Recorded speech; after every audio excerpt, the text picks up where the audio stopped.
Welcome to Horizon Health Network's video on baby care. In the postpartum video, you learned that immediately following birth, baby is placed in uninterrupted skin-to-skin. This is a time for bonding, enjoying your baby, and breastfeeding for the first time. Skin-to-skin contact should continue uninterrupted for as long as you wish. You may want to hold off on visitors during this very special time. Skin-to-skin contact is an amazing start for you and your baby. It helps your baby adjust to life in the outside world, regulate heart rate, blood pressure, blood sugar, breathing, and body temperature, develop protection against harmful bacteria, feel safe and warm, calm down when fussy and cry less, control pain during blood tests and needles, and get off to a good start with feeding. Skin-to-skin helps you bond with your baby, feel more confident caring for your baby, recover from giving birth and regulate your hormones, recognize when your baby is hungry, and helps with breastfeeding and milk supply. During the first few hours after birth, your baby will have a physical assessment completed. This includes examining baby head to toe, measuring length, head circumference, and weight. This information will be written on a card and attached to the crib. Listening to heart, lung, and bowel sounds, making note of any marks on the skin, such as birthmarks, and assessing any swelling, bruising, or molding of baby's head. You may notice changes to your baby's skin in the newborn phase. The following are common and don't require any treatment. Vernix or peeling, a waxy substance that protects baby's skin while in utero. You may notice your baby still has some vernix on their skin or just in their creases. Babies born before their due date are more likely to have some vernix. Those born after their due date may have dry, peeling skin. Baby acne can occur on baby's face in the first few weeks of life. It will disappear on its own. Newborn rash is a splotchy red rash which can have white bumps. This can come and go on different parts of the body. Milia are tiny white bumps on your baby's face. Mongolian spots are flat birthmarks that range from brown to gray or blue-black in color. They can resemble bruises and are often found on the lower back and bottom. They will fade on their own over the first few years of life. They are common in babies with darker skin color. There are 4 routine procedures that are recommended for your newborn. Vitamin K injection, given during the first day of life, is given to prevent bleeding problems of newborns in the first few weeks. Hepatitis B vaccine injection, given during the first day of life, to reduce the risk of getting hepatitis B. This is part of the New Brunswick immunization program and the first of a series of immunizations. If you have hepatitis B, further immunization is also recommended. Maritime metabolic newborn screening blood test by heel prick is done on newborns between 24 to 48 hours of age. Early screening is done for a number of serious, rare conditions that are treatable. You do not need a family history for your baby to be at risk. Hearing tests should be done during the hospital stay. This is to detect possible hearing problems. This is a New Brunswick Department of Health screening program. If your baby requires further follow-up, this does not mean he or she is hearing impaired. All blood work and testing should be completed while your baby is breastfeeding and/or skin-to-skin with you to reduce pain. While in hospital, you and your healthy newborn will stay together and be cared for as a team. Your nurse will help you learn to respond to your baby's needs. Making a decision about how to feed your baby can involve many factors. Learn as much as you can about feeding your baby so you can make an informed decision that is the best for you and your family. Education and support are available from your healthcare team. See Horizon Health Network's video for information on breastfeeding. If you have made an informed decision to use infant formula or are supplementing for a medical or personal reason, you will be taught one-on-one how to prepare, safely store formula, and feed your baby. It is important to make note of your baby's first bowel movement. While in hospital, continuing to make note of how often your baby feeds and how many wet and dirty diapers they have are important tools in assessing how they are feeding. You will be provided with a feeding and elimination diary. This chart shows what to expect with regard to your baby's elimination in the first few weeks of life. For example, Day 2, babies should have at least 2 wet diapers and at least 1 to 2 sticky dark greenish black stools or meconium. Continue to make note of the first few days at home until breastfeeding is well established.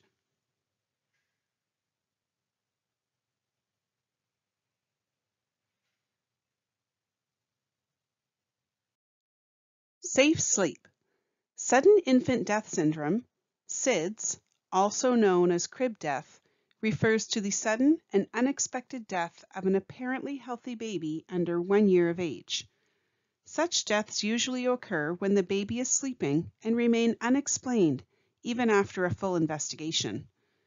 Nobody knows how to prevent SIDS, but the latest research shows that there are things you can do to make your baby safer. Maintain a smoke-free environment in your home and car. Breastfeeding is known to be protective. Always place baby on their back to sleep, never their side or stomach. There should be nothing in the crib other than the tight-fitted crib sheet over the firm mattress and the baby on their back. Do not place blankets, pillows, stuffed animals, or bumper pads inside the crib. There are no approved products to aid with safe sleep, such as positioners or wedges. Have your baby sleep in their crib in your room for the first 6 months. Sharing the same sleep surface increases baby's risk of SIDS and suffocation. This risk is even higher in babies less than 4 months old. Safe sleep measures begin in hospital. Babies are placed on their backs in their baby bed to sleep. It is against hospital policy for sleeping mothers to have their baby in bed with them. Babies who are usually placed on their back to sleep, but are then placed on their tummies to sleep, are at much higher risk of SIDS. For this reason, it is important that you, your partner, family, friends, and caregivers know to always place baby on his or her back. Once baby's cord has healed and falls off, he or she does not need a bath every day. You can find a schedule that works for your family. Pick a time when baby is quiet and awake. However, every day you should wash your baby's face with warm, clean water. Wash their hands and diaper area with a clean washcloth and mild soap, and rinse well. For a bath, choose a warm room with no draft. Spread a large towel to lay the baby on. Remove your rings and watch. Wash your hands, then fill a tub with lukewarm water, not hot. Test the water with your wrist or elbow. With baby in tub, wash baby from top to bottom, from clean to dirty. Use only clear water when washing baby's face and a mild soap on the body. Rinse well, especially in the creases of the neck, groin, and legs. Wrap baby in a warm towel and dry carefully. Avoid using baby powders. For bath safety, never leave baby alone in a tub or on a table. Don't turn your back, not even for a minute. Collect everything you need before you begin. Fill the tub and test the water temperature before putting baby in. Never add water once baby is already in the tub. And keep one hand on your baby at all times. When lifting baby into or out of the tub, hold the hips and the head. Use both hands and hold the baby close to your body. Your baby's umbilical cord will dry up and fall off in the first 7 to 10 days. Until then, place baby in a tub of clean, warm water once a day and pat dry around the cord. When diapering, turn the top of the diaper down to let the air help dry the area. See your healthcare provider if it becomes red or inflamed, smells bad, or has any discharge. Jaundice is a yellow color noted on baby's skin and sometimes in their eyes. The baby's body will break down extra red blood cells into bilirubin and get rid of them through elimination, wet and dirty diapers. Sometimes this bilirubin builds up in the body. Your baby will be assessed for signs of jaundice while in hospital. The feeding and elimination record that you keep will help with this assessment. Babies who have higher levels may be lethargic and slow to feed. Feeding your baby frequently in the first few hours and days after birth will help reduce the risk of jaundice. Jaundice gradually disappears in most cases. Preventing positional plagiocephaly, or flathead. Babies tend to turn their head to one side when lying on their back. Because their skull is very soft, they can develop a flat spot on their head. This can be prevented by alternating the position of the baby in the crib each day. One day, place your baby with their head toward the head of the crib. The next day, place your baby with their head toward the foot of the crib. Start giving babies supervised tummy time in their first week of life. This means set your baby down on their tummy while they are awake to play for a few minutes at a time, increasing the time each week. This can be done 3 times a day. Not only does this help prevent a flat spot on the head, but it is also good for babies' overall physical development. Infants who need special care or who need a period of observation are admitted to the neonatal unit. Parents are an important part of the baby's care team. When choosing a car seat, make sure it is Canadian and check the expiry date. Read the manual so as to be familiar with your car seat and have it installed in your vehicle before the due date. This is a great checklist to get you started. Before you leave the hospital, your nurse will complete a car seat checklist with you.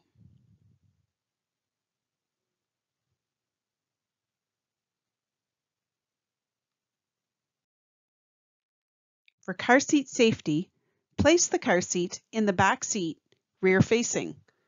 Use the lower anchors or seat belt to attach the car seat.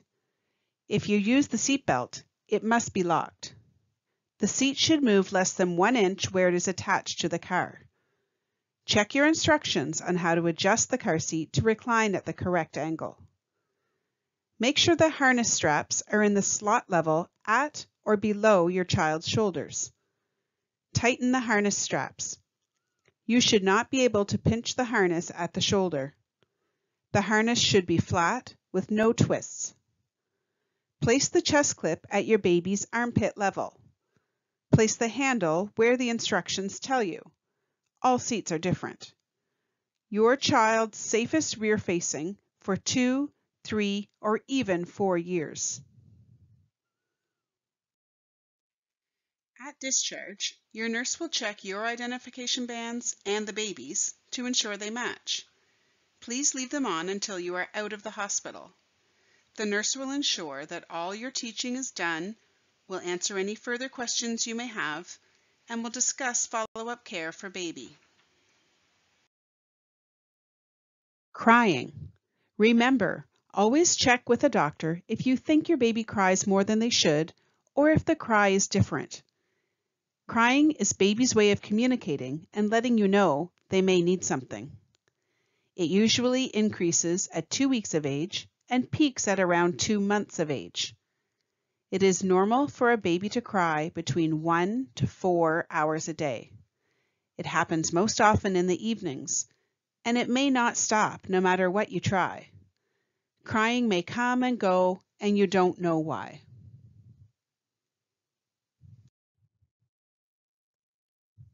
Try different ways to soothe baby when they're crying, including feeding, burping, changing the diaper, cuddling, rocking, or carrying baby, a warm bath, a walk in the fresh air, a drive in the car. Try decreasing stimulation. Create a soothing background noise or lower the lights. Distract your baby. Remember, these tips won't work every time. Find other ideas and ask for help. Even the most loving and kind caregiver can be frustrated by a crying baby. Put baby in a safe place. Walk away. Take a break from the crying sound. Call a good friend and ask for help. Take a warm bath or shower. Remember, if your healthy baby cries a lot, it does not mean there's anything wrong with baby or with you. If a baby is shaken in a moment of anger, it can cause a lifetime of effects. Shaking a baby can damage a child's brain, cause permanent disabilities like blindness or paralysis, and even cause death. Never shake a baby.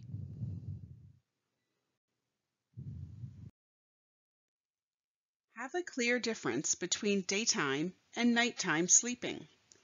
Have enough nap time during the day. An overtired baby will not sleep better at night. Make sure your baby is warm, but not hot. Have a routine that you follow at night.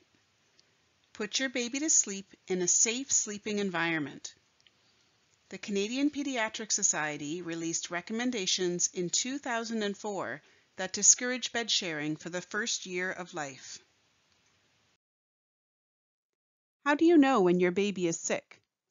Contact your healthcare provider if your baby has the following: fever. A temperature over 38 degrees in a baby less than 3 months old needs to be seen by a healthcare provider. Limp, lethargic, or does not respond to you, or is irritable. Baby won't eat for 2 or more feedings in a row. Yellow skin or eyes. Umbilical cord smells increasingly bad, has discharge, or skin around the cord is red, swollen, or warm. If baby has frequent diarrhea or vomiting. If baby does not urinate as often, or urine is dark yellow and concentrated. If you require support at home, have any issues or concerns about your newborn, contact your healthcare provider. If you don't have a healthcare provider or are unable to contact them, you could call telehealth, make an appointment at an after-hours clinic, or go to your local emergency unit. Thank you for watching Horizon Health Network's video on baby care. We hope this video has provided information and tools you find useful. We hope this video has provided information and tools that you find helpful. Thank you for watching.